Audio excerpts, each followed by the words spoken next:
"Do you suppose he'll be all right?" said Ma anxiously. It was dawn, and they were about to retire for the day. The children were already asleep in a thick bed of fallen leaves. "I should hope so," said Pa. "Hodgeheg indeed. His brains are scrambled." Max slept the clock round, and halfway round again. He did not stir till the evening of the following day.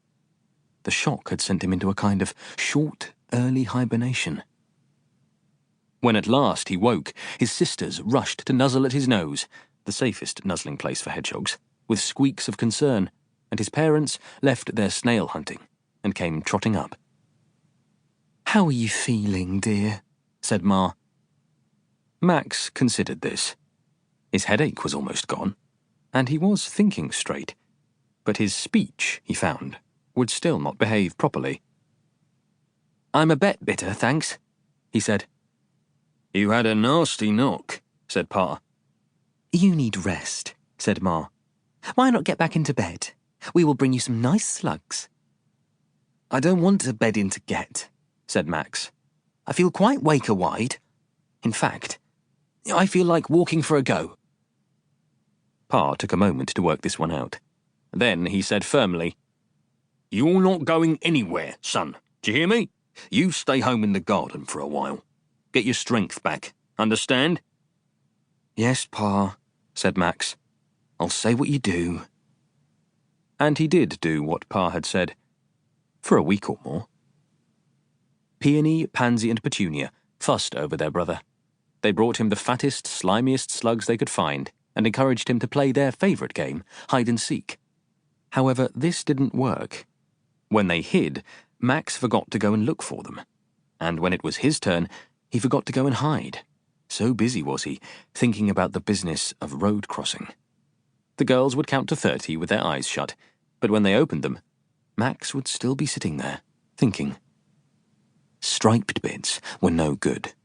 He didn't intend trying that again. But maybe, he thought, there were other methods. His determination to find out was increased when Pa came back early one morning from a visit to the park with more bad news. Max overheard him telling Ma. "Another one gone," Pa said. "Not a relation," said Ma fearfully. "No," said Pa. "Chap from number 9A, just up the road. I didn't know him well, you understand, but he always seemed a decent sort of hog. He was crossing just in front of me, not 10 minutes ago. Misjudged it. Motorbike got him. Leaves a wife and 6 kids." That evening, Max waited until he was sure that Pa was out of the way, in the garden of number 5B. The people in 5A always put out bread and milk for Max's family, but the people in 5B often provided something much better for their hedgehogs: tinned dog food. Every evening, Pa crept through the dividing hedge to see if he could nick a saucerful of munchie meat before his neighbour woke from the day's sleep. "Ma," said Max, "I'm walking for a go." Ma was quick at translating by now. "Did Pa say you could go?" she said. "No," said Max, "but he couldn't say I didn't." And before Ma could do anything, he trotted off along the garden path. "Oh, Max," called Ma, "are you sure you'll be all right?" "Yes, of course," said Max. "I'll be quite KO." Once outside the garden gate, he turned left and set off up the road, in the opposite direction to his previous effort. By now he was used to the noise and the brightness, and confident that he was safe from traffic as long as he did not step down into the road. When a human passed, he stood still. The creatures did not notice you, he found, if you did not move.